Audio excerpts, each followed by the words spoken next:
So how's it going today? Yeah, my sister and I, we have talks. Only people that know of them are the NSA, Facebook, because they listen in, and I'm not on Facebook. oh, you're not. No, I'm on Facebook. So they're listening through my phone. So we thought we would share on the topic of family. One of our conversations that shrunk down to less than 20 minutes, because it's usually a couple hours. So when I thought of family, and I thought, you know what, let's share. Let's share, because the first two speakers actually framed it very well. I mentioned my father passing away, and then someone actually asked me, it's really warped questions, like, Winston, think of something that's worse than your father passing away, then yeah, you know, like, you just focus on that. I'm like, what the hell would that be? And the sickest thought popped into my head. And you can guess, it's like, what happens if you lost Christine? Anyway, we don't. I quickly got that out of my head, but I had to go and link that to the past speaker. But I wanted to start about. I didn't know much about family. I was born into this world, raised by my grandparents, moved to the store in North Van, worked in the store. Didn't really fit in anywhere. Didn't really know anything. But the only thing I did know was I had a shadow, and we grew up. And when I tell the stories, one of my favorite stories is we went to Woodward's, and then we found out that those slugs from those junction boxes work as quarters. So the two of us would sneak up to the hardware department and like punch out all these slugs from the junction. Two of us. Well, okay, I'd probably snuck in, and then when she was waiting, they're just waiting to play the video game. But we would go there and play Donkey Kong all day for free, trying to figure out and weasel our way, because we didn't have more than one quarter between us. But yeah, growing up, she would come along, play ball hockey, always come home with a bloody nose from playing ball hockey. I was goalie, and there was no equipment. Yeah, we had our jacket. It was like jackets. We had a jacket. That's our goalie. It was jackets. But Seriously. But what I hinted to this when you were married. Like when we grew up, I knew that the path I took wasn't a lot of fun, and I made sure in my mind, I made the decision. I go, you know what? She doesn't need to walk this path, and I did whatever I could. You know, whether she knew it or not, trying to push her onto a different path. Whether or not was going through high school and giving her my notes, or telling her what teachers to go and sign up for, and you know, sign up for this teacher, super easy, and going through that. But after high school, we diverged, and I went, you know, through my experience in life. I thought that wealth would make me somebody in this world, so I chased after money. She went on a different path, and what I describe now is she found something that was much more valuable than money. Actually, it's funny. I was still thinking back when we were kids in Chinatown. I don't know if you remember. You must remember. It was funny. So Mom might not know this. Mom's actually out in the audience. So yeah, I remember anytime there was a kid named Leon. Yeah. Two houses down from Grandma's house. And anytime they wanted to go out, Grandma would say, "Oh yeah, take your sister." All right. So one day we went down to Chinatown, and I guess I got separated somehow. Chinatown's busy, right? Lots of people walking around. And we got separated. So one of Grandma's friends found me. She said, "Hey, aren't you Sum Yi's granddaughter?" So yeah. "Oh yeah. Where's your grandmother?" "Oh, I came with my brother." "Where's your brother?" "I don't know." I don't know. "Okay, we're gonna take you home." Okay, so they took me back home, and Winston and Leon, and grandma and grandpa there. They go, "Where's your brother?" "I don't know. He was out." So these are the, I was like 4, 5 maybe. Anyway, I just remember you got back to Grandma's house, and Grandpa looks at me and goes, "Chris, I want you to go to the park, and you don't come back until I come get you." Okay.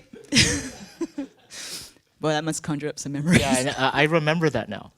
I remember that now. Anyway, that was. Yeah, I didn't need to remember that. I remember that now.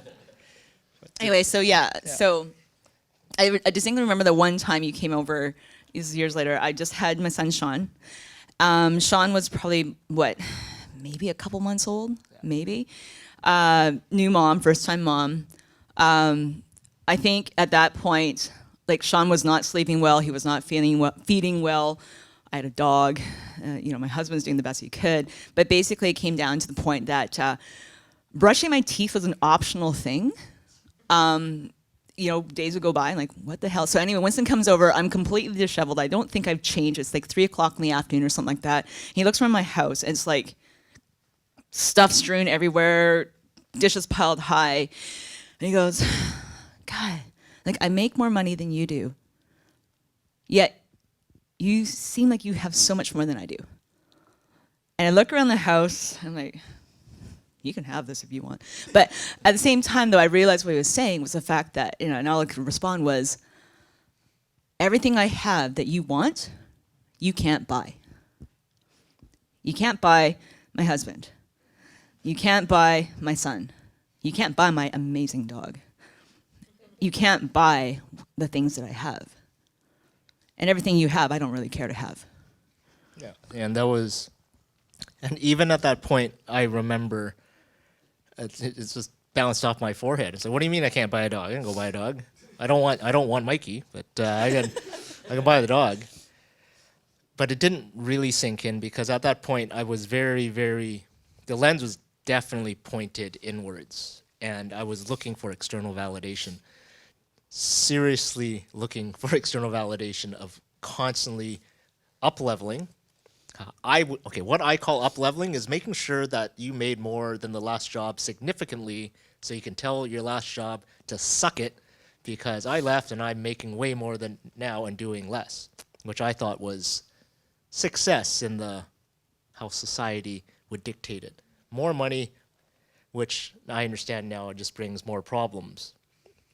And I remember a story, you can tell the story, I hear later where my sister and my brother-in-law are doing the roof, and my brother-in-law had to leave.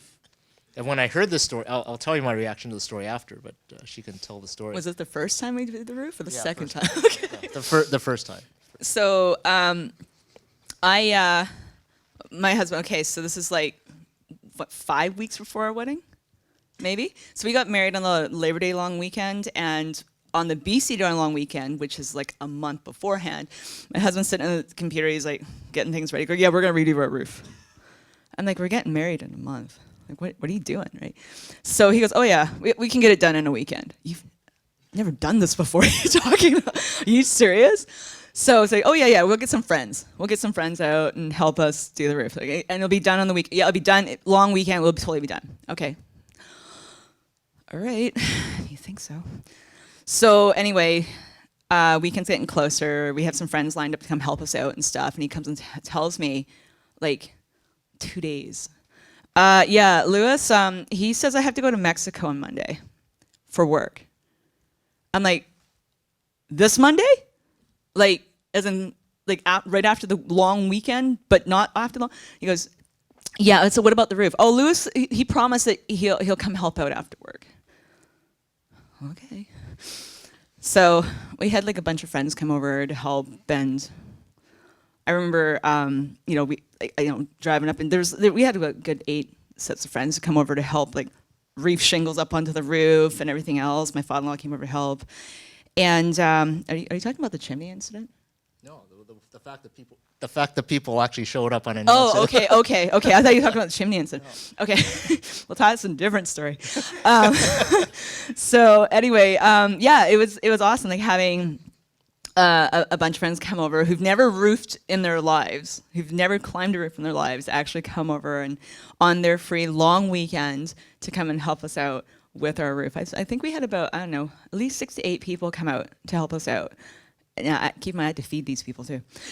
But yeah, so it was, I don't know, I just thought it was, it is. That's just what friends do. Yeah, like she forgot the part that she's pregnant. No, I wasn't pregnant yet. I was getting married. What are you talking about? I like my story better. So, but yeah, she had to go and fix the roof by herself, and then all these friends voluntarily come, and I thought to myself, I have 1,000. Like, okay, at that point in time, I had one of those Talkmans, those like bricks, the Motorola bricks, holds 999 contacts. I had 999 phone numbers in this thing, and I couldn't get someone to help me move. She gets 8 people to come voluntarily fix her roof. And I go, that's mind-boggling. Like, how do you do that? And then Email. And I couldn't relate. I could not understand what was going on. And again, like our lives diverged. I went one way down into the darkness, and she went the other way. A few years later, and we're just gonna pick things because I want to understand what happened on the other side of the story, because I tell my story and I don't know the other side. My first trip to Europe, and I thought, me being this type A meaning asshole personality, landing in Europe, and I had my money belt. I thought it's all secure, and I got set up, and I lose my passport, all my money, and all I had left was one credit card. And I remember emailing her. I go, Christine, don't tell Mom. I lost my passport stolen, money stolen. I have a credit card. I'm in this hotel. I can't continue on with my trip. They won't let me on the plane. I don't know what to do. Yeah. And she goes, okay. And ended the phone call. I wake up the next day. I log into my email, and there's an itinerary of where to go, when the consulate opens, what bus to take, what transfer to take, step by step. And I'm looking at it, and I always wanted to ask, like, how did you know? Hey, Mike, what do you do? It's like, oh, God. Winston on his first trip. All right, Mike, what do we do? He goes online. All right, that's what we do. That's really what it is. Man, I thought it was all you. Well, it was partly me. It's I woke Mike up. It's like, I think it was like 2 o'clock in the morning. Mike, okay, this is what happened to Winston. Yeah, like when I saw that, it just, I remember when I saw that, all I remembered was way back when we were kids, Mom would go, you two only have each other. Yeah, Liz was a mistake. Like and then Richard was made afterwards to make sure she had a company, but she wasn't around back then. So it was you two have each other, and make sure that you understand that, because you can't trust anyone else, but you can always trust each other. And when I saw that, and I looked at it, it's like, well, I go, that's nuts. And all that fear that I had, I'm sitting there, all I had was this one credit card, and I'm stuck in a world that I don't know. But all of a sudden, all that fear went away, because on the other side of the planet, there was someone trying to make sure that I was okay. But I still didn't learn about family until, as I said, much later, after my father passed away. Then Sean was born. I looked at Sean, and I looked at him, and I remember cradling him, and I said, I needed you more than you can imagine. And then things started to shift. And what happened to me was I was still chasing after money, fame, and fortune. And then we have this talk, and I shared this talk with Matt. A few of you might have heard it, about you asking me why I do what I do. I did? Oh, what's your goal? Oh, yeah. I asked you, what do you define as success? Yeah. Yep. I asked you, what do you define as success? And you couldn't really answer me, because I remember you coming over and saying to me, I think I have a drug problem. I'm like, oh, okay. Why? What do you think you have drug problem? He goes, I popped 2 things of ecstasy and I really didn't care. And I don't actually remember much more beyond that except the fact I said, okay, well, why did you do it? You know, I even spoke to my sons about this too. When they say, oh yeah, people who take drugs are stupid. I'm saying, no, there's a reason. There has to be a reason. People don't necessarily want to take drugs just because. Some people do, probably, I don't know. But it's not necessarily the case. So I've even told them before, like, okay, so are you saying that Uncle Winston's stupid? They go, yeah. I said, no, there's a reason. I said, there was a reason behind it. Yeah, so anyway, long story short, I asked him, okay, so what do you define success? And I told him that, you know, I said, what led you to it? And he goes, oh, I've been trying to work this, I was trying to do that, and it all came down to business and work and trying to meet deadlines and so on and so forth. And I said, okay, well, you know, I said, I don't think you have a drug problem. I think you have a work problem. And then you're like looking at me like, I said, well, okay, here's my question. What do you define success? And you couldn't really answer. And I remember saying, okay, are you talking about the fact that, you know, making $1 million in your name and finally hitting that $1 million mark is your definition of success? Is that what it is, or a $2 million mark? Okay, well, kudos to you for making that $2 million because you're gonna be spending it on, you know, a psychiatrist. So. Yeah, she goes, why are you doing what you're doing? No answer. She goes, okay. Do you have a goal? No answer. She goes, why are you doing it for? And then I had an answer for that. I said, I want to hear that I did good by Dad and Grandpa. And she goes, they're dead. And I go, I know. So she goes, so you don't have a goal. You don't have an end goal. You're looking for acknowledgement for people that aren't here. That's insanity. You're going to kill yourself trying to accomplish something that can't be accomplished. I know. And I'm doing it anyway.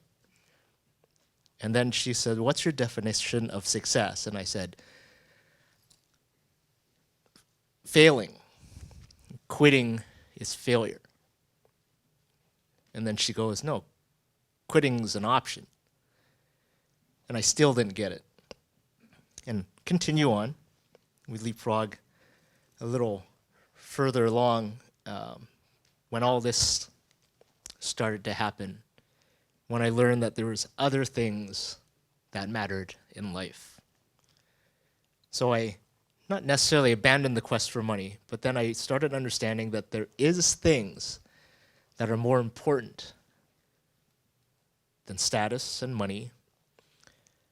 And then the one thing that I've always wanted to ask, now I have a dog now, and I never wanted a dog. The reason I never wanted a dog is back then when we were in Chinatown, I was chased by a Doberman through Chinatown, and I thought the damn thing was gonna eat me.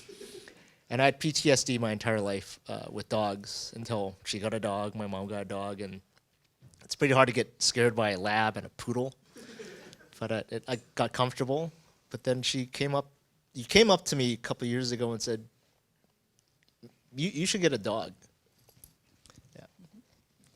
And the reason for that was because, I can't remember totally what our conversation was, but basically it came down to the fact that when I said to him, when you come home to your condo, you open their door and everything that you come home to is dead. There's nothing to greet you. There's no life. You know, you have stuff.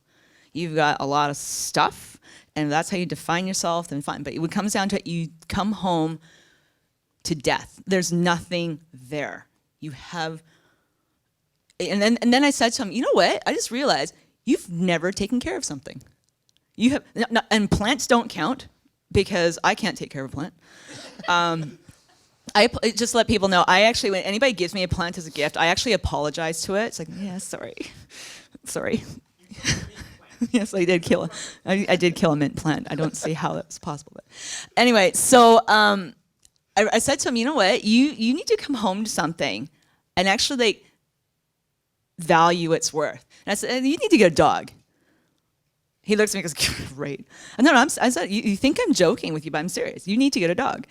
And then I remember, like a couple nights later, I'm like looking online and I'm like, hey, check out, there's this dog that's in Israel needs to be rescued and is blind. So I sent him an email message, hey, check this one out, right? And he sends me back a message, I don't think I can handle a blind dog. And I just sent him back a message saying, can you just, like, why do you always underestimate what you can do? So I'm sitting there working, and then you know how your mind drifts off and you procrastinate. And I go, why the hell am I looking at how to train a blind dog video on YouTube? If I didn't want a dog, shut it off. It happens again. Shut it off. Happens again. I'm like, okay, there's some part of me that really wants to learn how to train a blind puppy, but you know what? Why don't I start easier? Why don't I start with a sighted puppy? So me with my glorious idea of what life should be like, I go out and I found a puppy that's being rescued in, I think it's Iraq. It's a beautiful looking puppy. And I go, yeah, I'm going to adopt that puppy. And Christine goes, well, why don't you adopt a puppy that you know that doesn't have some PTSD? That you know it's going to be stable. I'm like, oh, that's a good idea. And then we went in search for a puppy. And I remember sitting there. I remember she goes, why don't you go sit in the puppies? So I go and I sit in the tub in the middle of the puppies. She goes, why don't you pick up a puppy? And I pick up a puppy and I go, don't like that. It was like evaluating watermelons, right? And I just said, So I don't awkward. look like I'm connecting with any of these puppies. And she got sitting there, rolls her eyes. And on the way out, there was a puppy that was curled up in a little round ball, and heads popped up, and I picked it up, and I'm like, and then for some odd reason, I took this puppy and I actually brought it up to my face, and the puppy licked me on the nose. I put the puppy down, and then started whimpering as I was leaving, and I go, "Are you trying to talk to me?" And we left. And then Christine asks on the way home, what would happen, how would you feel if that puppy was gone? Oh, there's actually another part before that happened. So we actually went back online to look at the link of that blind puppy because he was like checking out. And I clicked on the link. I'm like, oh, the link must be broken. Well, let's go to the email that I sent you because it's the exact link, right? Click on the link. Oh. The puppy's gone. And it was really interesting for me to actually see his face. I'm go like, whew, it's gone. I'm thinking, well, you never really had it. But at the same time, though, it really made me realize, like, okay, wait a sec here. So when he saw this puppy, I'm like, okay, you got to understand that these things, once they're gone, right? And so that's why I had to ask him, okay, you need to ask yourself, are you willing to make this commitment? Yeah. So we went back. And I put my hand down, went back in, put my hand down, this puppy runs up, and I'm holding my hand like this, and she came up to the web of my hand with little puppy fangs and everything, and I didn't pull my hand away, and I let her chew in my hand. And then her sister, the puppy sister, comes this way, going after my other hand. I pull my other hand away, and I'm like, what is it about you that I'm so comfortable with? And I end up getting this puppy. What I didn't understand was what happens afterwards when you get a puppy. What happens afterwards, and I'm not talking about what happens taking care of a puppy. What I didn't understand was what happens afterwards when you're living with a living thing. And she was right. I never took care of a living thing before. I was dying. Come home every day and it's completely sterile. There might be like germs everywhere, but those. Now it comes from a dog pee. Yeah, now it comes back with more germs. But there's something living, and I didn't understand until now what that's like to come home to something, coming home to someone. It's just excited, doesn't care. It's like, oh my God, you came back again. You came back again. And there's these things that I learned from raising a puppy that I never learned before. But she had a puppy. And there are times when I tell her stories, like, yeah, I learned all, like, I had this mind-blowing revelation. She goes, oh, I knew that a long time ago. Yeah. So one of the things I gotta say about this, talking about coming home to something, is you're saying about coming home to something living and excited and everything. And I know that my mom, again, mom's in the audience here. One of the things mom always apologized to us as growing up is the fact that because we lived in the store and my parents, our parents worked 7 days a week, 8 a.m. till 9 p.m. every day, to support us as a family. We never really had things like going away on vacations. We never went anywhere. We never really had like some family, people go off camping. Like, I'm like, camping? What the hell's that? People go off ski trips and they do family things, but we never actually did that because we just didn't have the opportunity. Now, I remember like going home with my friend one time, walking home with her, and she'd be like those latchkey kids, they'd have the key around their neck at the time. They don't have that, well, you probably do now. But, I remember her going home and she'd like open the door, she had access to the fridge, watch as much TV as she wanted. I'm like, wow, this is like the life.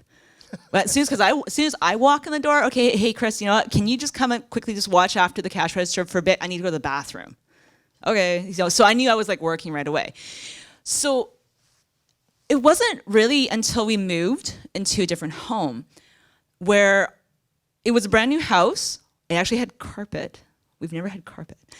And I remember walking this house and I was like, yeah, I get to go to a house.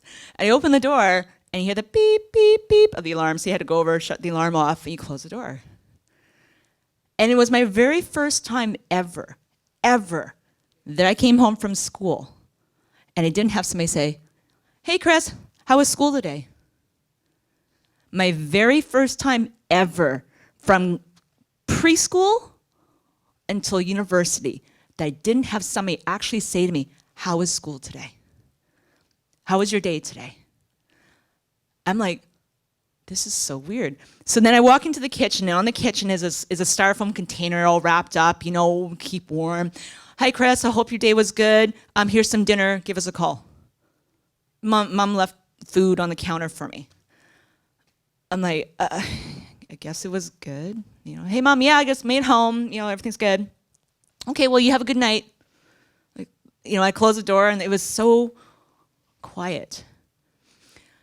So I know for me, like, that was a huge revelation of like, wow, that's what my friends felt like when they come home and there's nothing there. And that's actually one of the things, again, about family for me, that I wanted to make sure that my boys never felt. My boys are in the audience as well. I left work, because you were saying about chasing fame and fortune and money. I said to Mike one day, like, I'm a professional engineer. I worked in the industry for 9+ years. And I said to Mike, what's the cost of a car accident? Because right now I am like so stressed out and I'm losing time with the boys. I was actually having a hard time with our daycare lady telling me about my son's milestones. I should be telling you about my son's milestones. You shouldn't be telling me about my son's milestones. So I left my work, cut our household income in half, didn't really care about the money because no income was going to buy me back the time that I was going to lose my child, both of my boys. So when my younger son was 2, yes, Jamie, when my Jamie was 2, that's when I decided to leave work, because my income was not worth the time I was going to lose my children. And so every single day that they come home, the first thing I ask them is, how was school, right? Because if they've had a bad day, I want to be able to be there as their mother to say, okay, tell me about your day. If it was a bad day, if it was a good day, it was an okay day. Most times, like, yeah, what'd you learn today? Yeah. So, but yeah, anyway, but that was the biggest thing that I felt that, Yeah, that I never had. So that's the thing, Yeah. like now he comes home, he's got this dog, oh my God, you're here. So. Yeah, and it's a neat feeling. I grew up as the oldest. I'm not going to say I was ignored. Life happened, circumstances happened. I never felt that. I had no idea what it's like to come home To be honest, the story that I tell about my mom, I'm gonna share right now. I go up, I see my mom, I love my mom. I open the door. First thing she says is, "There's bills on the table for you." I'm taking my shoes off. You haven't opened them yet. Are you gonna pay the? I haven't. Yes. Not having this debate. I know you show love in a much different way. I'll go look at the bills. I'm just gonna keep my mouth shut. But this whole asking of how you're doing, I had that with my grandparents, but I was like 5 or 6. My whole adult life, no one ever, except her, asked, "How are you doing?" I was in a mastermind, super high-level mastermind. They go, "Winston, so what did you achieve today?" It's like, "Oh, we made 10 grand in sales last month." So, great, high five. Are we gonna talk about how we are? It's like, you made 10 grand last month. You should be ecstatic, right? Shoot for 20 next month. I'm like, I hate myself right now. I'm so isolated. I'm all alone. I can't figure it out. But now, thanks to her, I have a puppy that I open the door, and the first thing I ask is, "So, what'd you do today, Kismet?" And I would scan the entire floor for poop and pee stains, right? No, or anything she might have chewed up. She's actually pretty good. Yeah, but